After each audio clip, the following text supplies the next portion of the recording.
Does this look familiar? Do you know what it is? Neither do I. Made it last night in my sleep. Apparently I use Kingrodak. Highly unstable.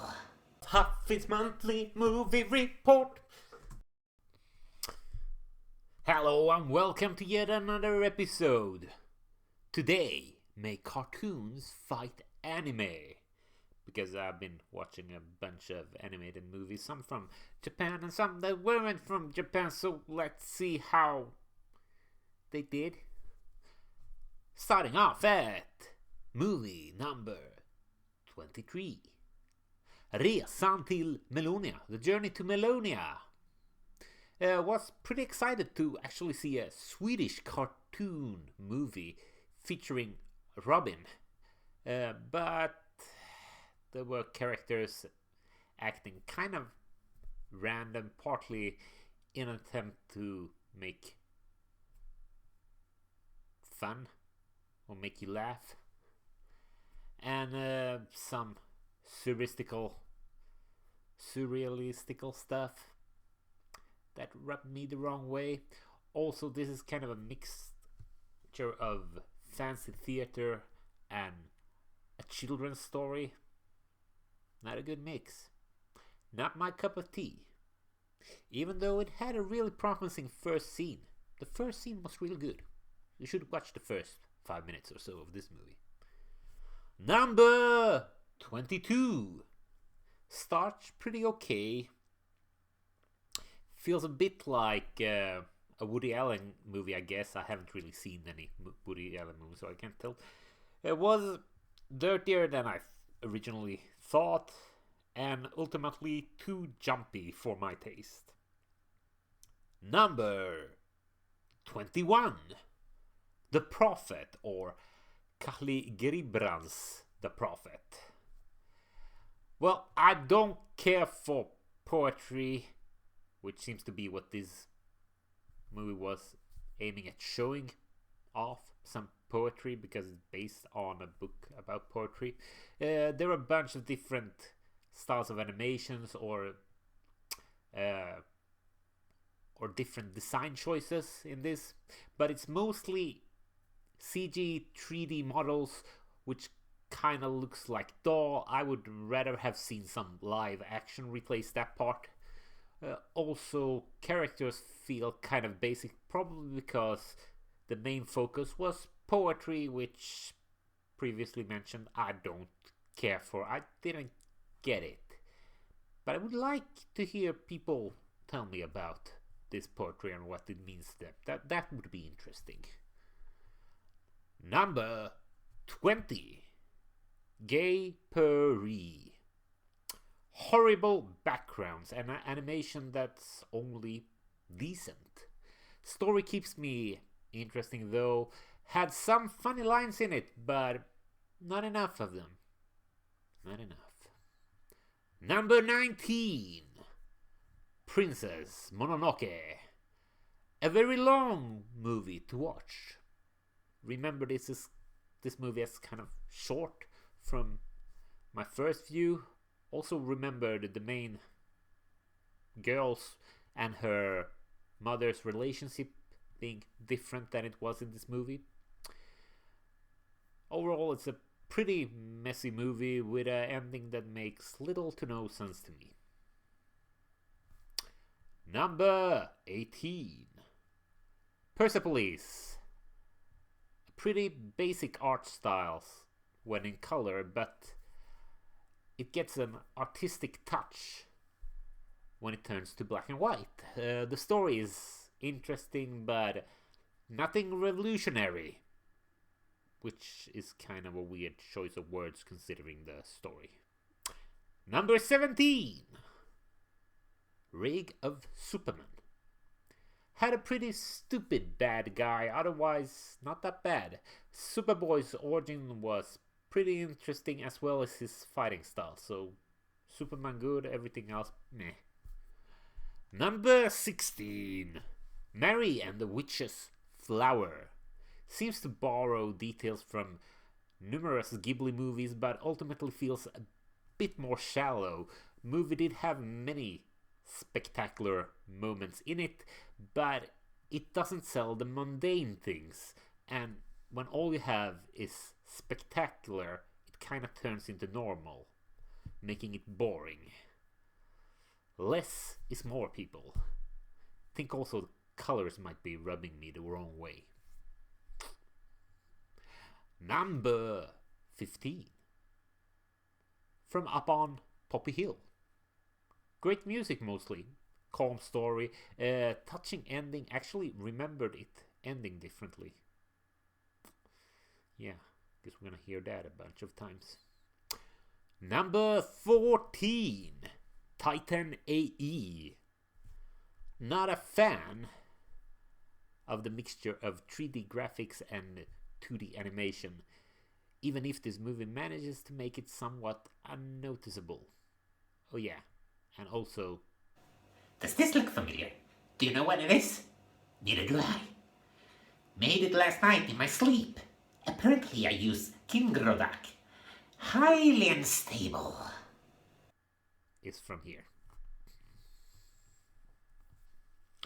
Number 13. Spirited Away. The most gooey of the Ghibli movies. Gooey in a good way, mostly. First Ghibli movie that I ever saw. Think I've seen enough of it for a good while though. Number 12. Watership Down. A great deal more mythical than I imagined. Lip syncing is off, but it doesn't bother me that much. Kind of feels like it fits in with the fairy tale style of the story. I like the problem solving element in it, how the rabbits keep themselves alive with their wits. Also like the fairy tale stuff mixed with the gore. Now that's a good mix. Number 11. Pompoko. The Ghibli movie with most balls. Found this movie to be very slow the 2 previous time that I saw it. Was pleasantly surprised at how good it was this time. Still not that good though. Animation, well, the animators must have had a lot of fun making this movie with all the, what do you call it, transformations in the movie. Must be fun to animate those kind of things. Number 10. Okko's Inn. Pretty dark and some serious issues for such a young child. Love the putting your own emotions aside for the sake of others aspect of the movie, and the ghosts are funny, but Japanese mysticism kind of makes me feel a bit uncomfortable. So on to the next movie. Number 9. Wonder Woman. Might be the best Wonder Woman movie that I've seen. Made me laugh many of times with the different culture comedy thingy. Also feels like a very quote-worthy movie. Yet I didn't quote this one this month. Number 8. Ocean Waves. A very 90s looking movie. This time watching it, I found the character's reaction to be kinda funny. That's new. Also, I was surprised at how childish the girl in the story is. Maybe it's a difference between small town kids and big city kids. Don't know. Solid movie overall. Number 7. Superman Red Sun. Love this what if story of Superman. Do miss the part about Lex getting beaten in chess, and there's a logical hole in covering the gulag. Otherwise, good freaking movie. Fun seeing all the characters reimagined and the conflict between ideal and freedom. Also, an awesome ending to it, with probably the best president ever. Number 6. The Secret World of Arietti. I remember this as a letdown the first time I saw it, but it was so good this time. I'm a fan of downsized people using tiny objects in completely new ways, like a leaf becomes a big umbrella, a needle, a sword, and so on. Also, I discovered an emotional depth to this story that I didn't remember from the last time. Maybe because I was watching it alone and hence was free to cry. So overall, better on the second view. Guess that's not unique for Nausicaä anymore. It has company. Don't know about the English singing in this one though. Kind of wanna watch a Japanese movie for the Japanese in them. So why not sing in Japanese? Number 5. I Want to Eat Your Pancreas. Funny title until you know it's because she's dying from her pancreas failing. Needless to say, I felt heartbroken after watching this movie, and that's why it's so good. But it's also its downfall because it's kind of a two-edged sword. I don't know if it's good or bad that it's so heartbreaking. And watching too many movies like this would probably make you break down mentally. Overall, I say it's a movie that's pretty much after Makoto Shinkai's formula, heartbreak plus music video in there, but it's not a Makoto Shinkai movie. So that's new. Number 4. When Morny Was There. The most emotional, touching Ghibli movie. Wanted to watch this one alone so I could cry freely. Animation and art style is good, but not extremely good. It's just good. And it's a pretty movie to look at, but not mind-blowing, as mentioned. Mostly it's just a heartbreaking and heartwarming story. Number 3. Whisper of the Heart. Has a small portion of heartbreak in it, yet it's barely noticeable. Most focus is on the story, which contains a lot of elements that I like or love, like books, translating, fighting for your dreams, and writing stories. Also, there's an alpha male dad role model. Alpha dad, I guess. Number 2. Laputa, The Castle in the Sky. Epic movie. A bit too long on previous view, but this time I found it to be quite entertaining. Music gives me chills, and the characters are beyond great. Number 1. Teen Titans, Judas Contract. Best DC movie? Maybe? Mostly because of the story. The animation is kind of DC basic level, but what a story it has. Also, Beast Boy's power makes some nice action scenes, only rivaled by Terra's ability.